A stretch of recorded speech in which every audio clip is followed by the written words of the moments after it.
సమ్మెట ఉమాదేవి సమర్పించు నవపారిజాతాలు. నేటి కథ పునరపి హరితం. రచన కుప్పిలి సుదర్శన్.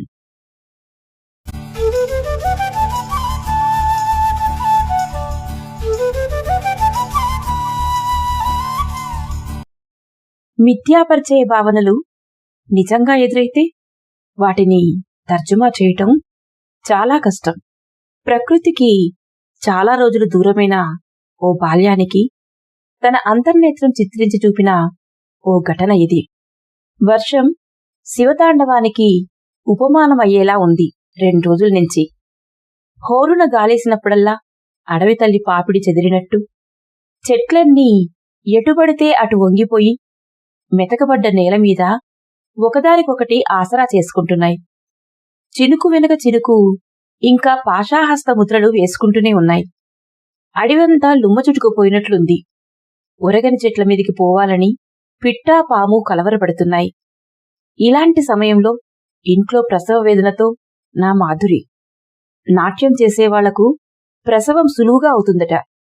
కంగారేం అక్కర్లేదంటాడు మా డాక్టర్ గాడు. తనను చూసుకోటానికి ముందుగా ఒక ఆమెను పంపాడు. తర్వాత నిన్న రాత్రి వాడొచ్చాడు. మరో 2 ముసలాళ్లను చెయ్యి జరగడానికి గాను మా రాజారాం పిలుచుకొచ్చాడు. అందుకే నాకు కాస్త ప్రశాంతత ఉందనిపిస్తోంది. 3 రోజులుగా టౌన్కి వెళ్లలేదు. ఇంట్లో తినడానికి అన్నీ నిండుకున్నట్లుంది. ఎలా లేదన్నా కనీసం 2 కిలోమీటర్లు నడవాలి. వర్షం తెచ్చిన బద్ధకం. వర్షం కాదేమో, వార్తల్లో తుఫానని చెప్పుంటారు. వరుణుడు శివుడి కాలికి గజ్జ కట్టేంత సమయం. వర్షానికి తెరిపినిస్తే డాబా మీదికి వెళ్లడం, అటూ ఇటూ చూడటం. 3 రోజుల్లో 6-7 సార్లు జరిగి ఉండవచ్చు. ఇప్పుడు మళ్లీ కాస్త తెరిపినిచ్చింది. హుషారుగా డాబా ఎక్కి చుట్టూ చూస్తున్నాను. కాని నా కళ్ళు మాత్రం అచేతనంలో ఓ కుర్రాడి కోసం వెతుకుతున్నట్టుగా అనిపిస్తోంది. కనిపించాడు. వాడే ఎదురుగా చింతజంతి నుంచి ఏదో పాట వింటున్నట్టు కుడికి ఎడమకి ఊగుతూ నడుస్తూ వస్తున్నాడు. నా కళ్ళు చిట్లించాను. వాణ్ణి పరీక్షగా చూశాను. పాదాల నిండా బురదే. అదిగో మళ్లీ ఆ 2 ఉడతలు వాడి పాదం మీదికి ఎక్కుతున్నాయి. అరే, ఇదెలా? వాడు అదిలిస్తున్నా వాడి చుట్టూ కిచకిచమంటూ. నిన్న కూడా ఇలాగే ఉడతలు తొండలు వాడిని అలా అటకాయించడమేంటి? వర్షమాగిన ప్రతి విరామంలోనూ వాణ్ణి అస్పష్టంగా ఇలాంటి సన్నివేశాల్లోనే చూస్తున్నా. ఈసారి పెరటిగోడ దాకా వచ్చాడు. తొంగి పరకాయించి చూసి కళ్ళు పెద్దవి చేస్తున్నాడు. దొంగతనానికి వచ్చినట్లు అనిపించట్లేదు. చాటుగా నించుని చూస్తున్నా వాడేం చేస్తాడా అని. నా చూపు దాపులకొచ్చాడు. ఇప్పుడింకా స్పష్టంగా కనిపిస్తున్నాడు. పచ్చని పసిడిచాయ మొహం. చొక్కా లేదు. నిక్కరు ఒంటికి అతుక్కుపోయింది వానతడికి. అబ్బా, జుట్టు తడిసిన పొడవాటి లేత చిగురాకుల్లా. గోడ దూకాడు. ఎత్తు కాస్త తక్కువే. అయినా ఎంత ధైర్యం! 10 ఏళ్లైనా ఉండవు వాడికి. దూకిన చోటే గచ్చు పైకి లేచి పొడుచుకొస్తున్నట్లుంది ఈ వానలకేమో. ఇంతకీ వీడెవడు?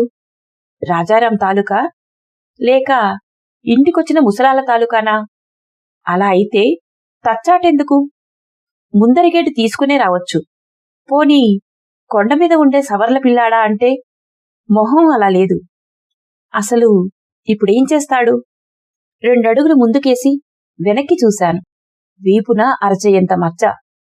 అలాంటిదెక్కడో చూసినట్లు అనిపిస్తోంది. పిలవాలనుకున్నా. నా నోరు తెరిచేలోగా 3 పావురాలు వాడి నెత్తిమీద వాలాయి.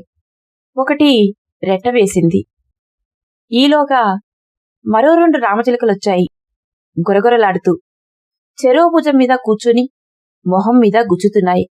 హే, పొండి పొండి, వెళ్ళండి అంటున్నాడు. గొంతు కాస్త వినపడుతోంది. వాడి గురించి నాలో ఆశ్చర్యం వ్యక్తమయ్యే ప్రతిసారి ప్రశ్నార్థకాలు ఆలోచనలకు సంకెళ్లు వేస్తున్నాయి. ఇదిగో అబ్బాయి, ఓసారిలారా. నా పిలుపుపైన ఈసారి చినుకొక చెరువై పడటంతో ఫలితం కనిపించలేదు. కుర్రాడు ఆకాశంకేసి చూస్తూ నవ్వుతూ గబగబ మళ్ళీ ప్రహరీ గోడ గెంతి చింతజంతి తాటుకుంటూ పోయాడు. నేను తడుస్తూ వాణ్ణే చూస్తూ నిలుచున్నాను. గుడ్లగూబలాంటిదేదో వాడి వీపుమచ్చ మీదికి పోతున్నట్లుంది. దృశ్యం అస్పష్టమైంది. పిల్లాడు గోడ దూకాడంటే ఏ జాంపండు కోసమో మామిడి పండు కోసమో అవ్వాలి. కాని మా ప్రహరీ లోపల ఏవీ లేవే. ఈ అడవిలో ఉన్న చెట్లు చాలవా అని ప్రహరీ లోపల ఉన్న చెట్టు కంప కొట్టిపారేసి రాయి దిమిసి కొట్టించి నున్నగా చేయించేశాం. నా చిన్నప్పుడు ప్రహరీ లోపల చెట్టు నీడనే ఆటా పాట, ఒక్కడ్నే పొద్దుగూకేదాకా. ఆ చెట్టే నా నేస్తం. ఆ తర్వాత హాస్టల్ జీవినైపోయా. యాంత్రిక జీవనం అయిపోయింది. అమ్మా నాన్న ఈ ఇంట్లో ఉన్నన్నాళ్ళు నేను లేను. నేనొచ్చాక వాళ్ళుండట్లేదు. నా ఆలోచనలు వర్షంలో తడుస్తున్నానన్న స్పృహ లేకుండా చేశాయి. వాడెందుకొచ్చాడు? ఆడుకోవడానికా? ఇక్కడ పిల్లలు లేరు, ఆట వస్తువులు లేవు. అసలు ఇది ఆడుకునే సమయమే కాదు. మెల్లగా డాబా దిగి వరండాలో వాలుకుర్చీలో కూలబడ్డాను.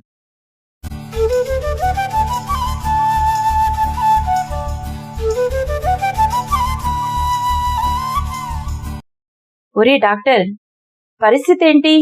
లోపలికి కేక వేశాను. ఇంకా ఏం లేదు, ముందు భోజనాల సంగతి చూడు, ముసలాలు కూడా ఉన్నారుగా పాపం, జవాబిచ్చాడు. సరేనని చెప్పి లేచాను. డాక్టర్ తలాడించి అక్కడే చేరబడ్డాడు. గొడుగు తీసుకుని బయటికి నడిచా. వర్షం ఉధృతి తగ్గేలా లేదు. హోరుగాలి నేలను ఢీకొట్టి పైకి లేస్తుంటే గొడుగు కమాన్లు పెడరెక్కలు విరిచినట్లు వెనక్కిపోతున్నాయి.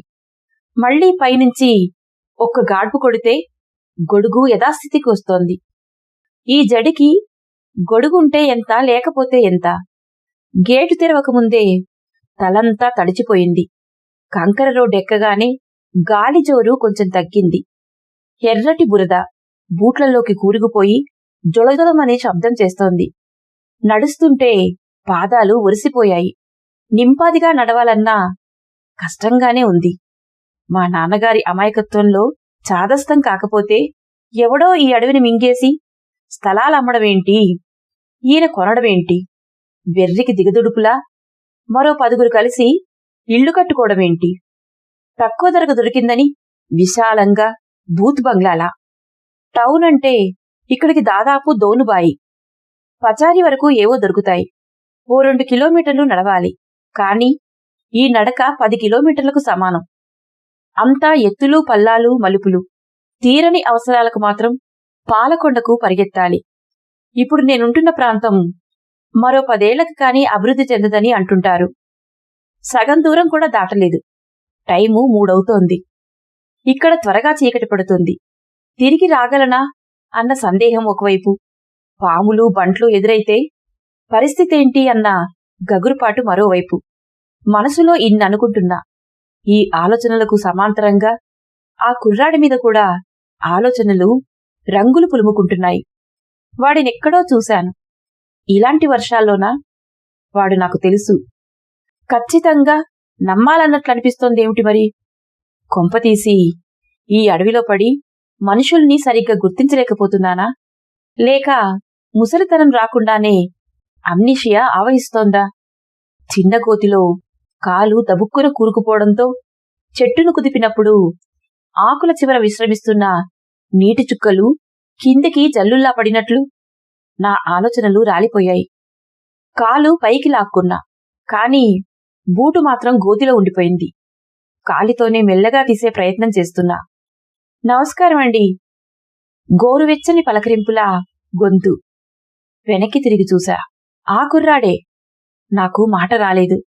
ఓ, బూటు బురదలో కూరుకుపోయిందా అండి? ఉండండి తీస్తా అంటూ దగ్గరికొచ్చాడు. అమాంతం బురదగోతులో చేయిపెట్టి బూటును బలంగా లాగాడు. దాన్ని నాకందిస్తూ, బూట్లు చేత్తో పట్టుకోండి, వాటితో ఇక్కడ నడవటం కష్టం అన్నాడు మెరుస్తున్న కళ్లతో. నాకు లోలోపల తీవ్రమైన అలజడి మొదలైంది. అది హాయిగొలిపేలా ఉండటం నన్ను ఉక్కిరిబిక్కిరి చేస్తోంది. అలజడి, హాయి కొలిపే అలజడి భరించడం కష్టమనిపిస్తోంది. వాడు చెయ్యి పట్టుకున్నాను. నా కళ్ళు వాణ్ణి పరిశీలిస్తూ ప్రశ్నలు తయారు చేస్తున్నాయి. నీ పేరేంటి? స్వామి అంటారండి. ఎక్కడా మీ ఇల్లు? ఈ చుట్టుపక్కల ఎప్పుడూ కనిపించలేదే నువ్వు? కొండ అవతల ఉంటామండి. అప్పుడప్పుడు ఇటువైపు వస్తూ ఉంటా. ఓహో, అయితే నన్ను ఇంతకుముందు నువ్వు చూసే ఉంటావు. ఓ, ఈ మధ్యనే వచ్చారుగా. మీ నాన్నగారు కూడా బాగా తెలుసండి. అయితే నువ్వు ఆయనకు దోస్తు అన్నమాట.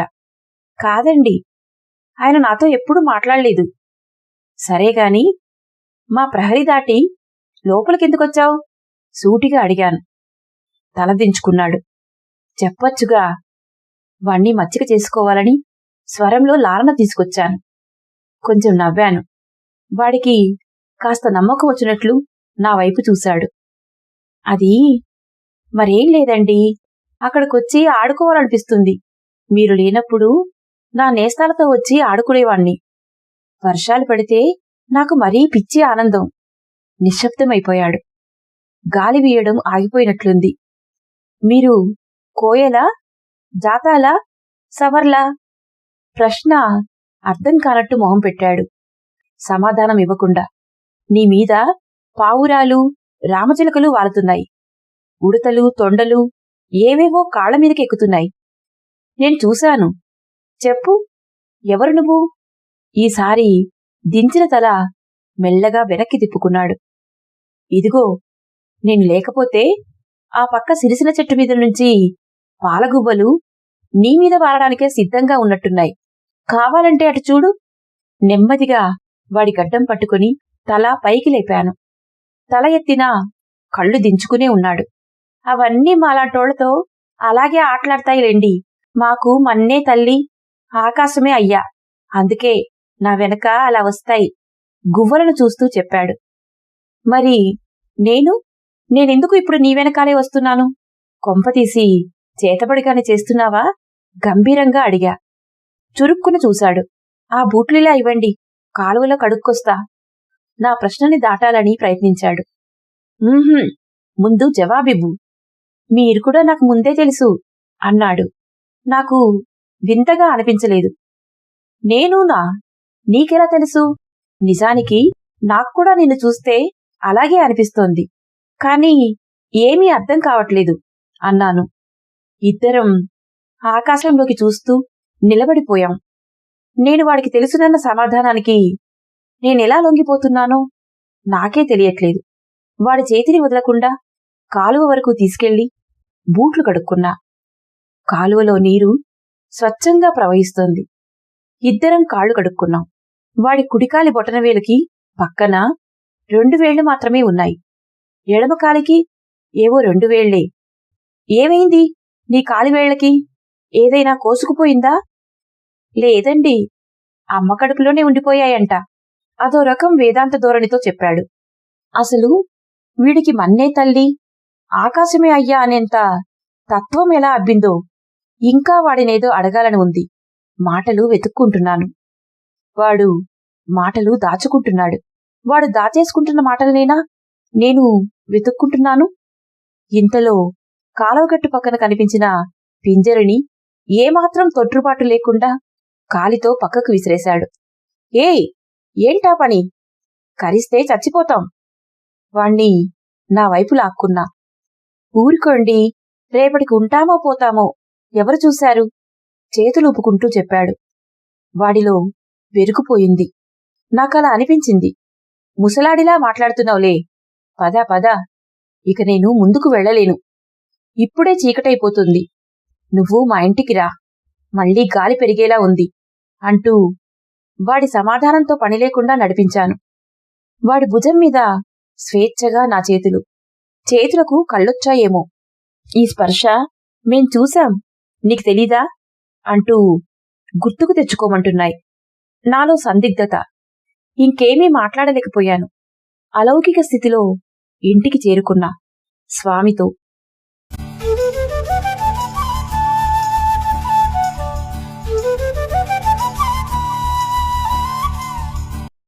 గేటు తీస్తుండగా తమ్ముడు పుడతాడండి ఈ రాత్రికి అన్నాడు.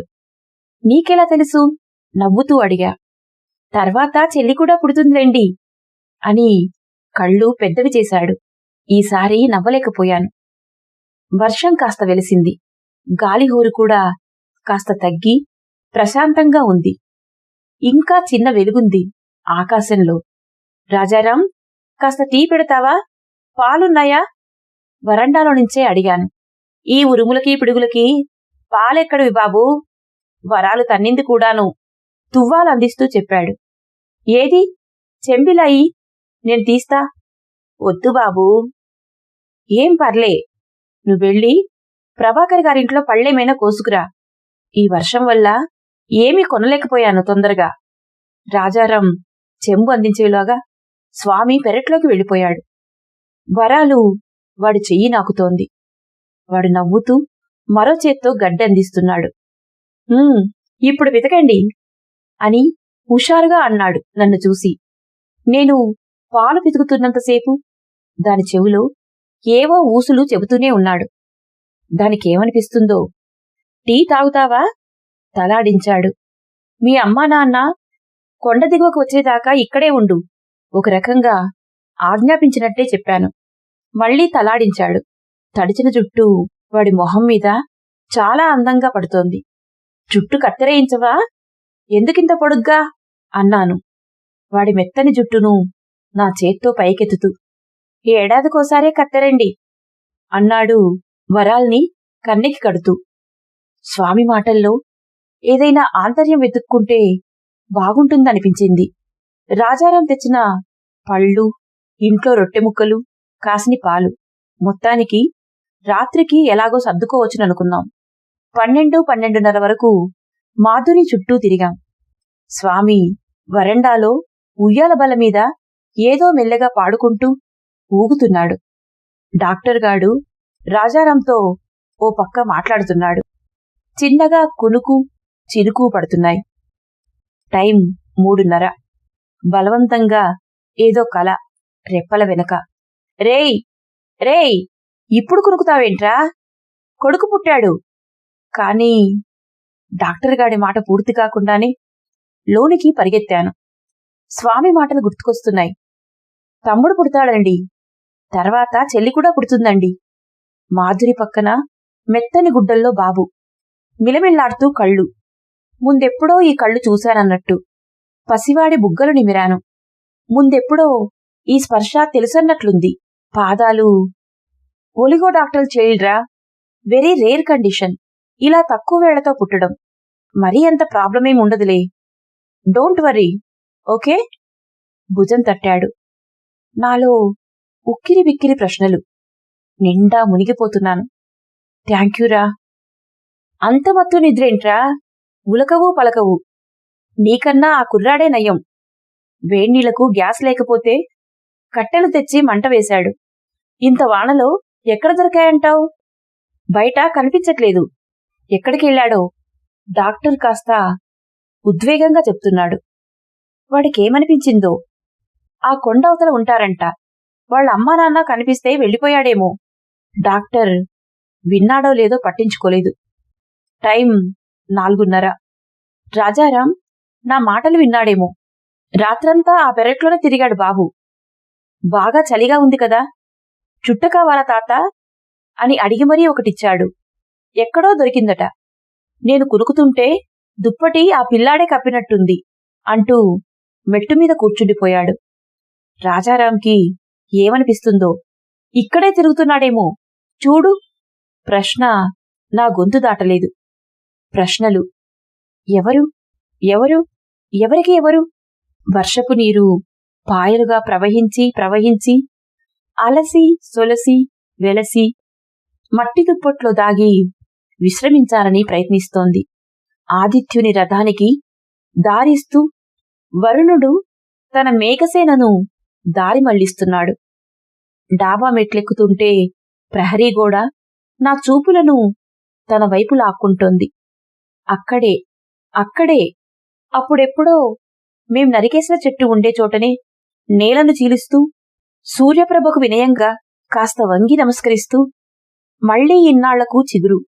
గుర్తొస్తున్నాయి మిత్రమా, నీ నీడన నేను ఆడుకున్న ఆటలు, పాడుకున్న పాటలు. నాకు సమాధానం దొరికింది.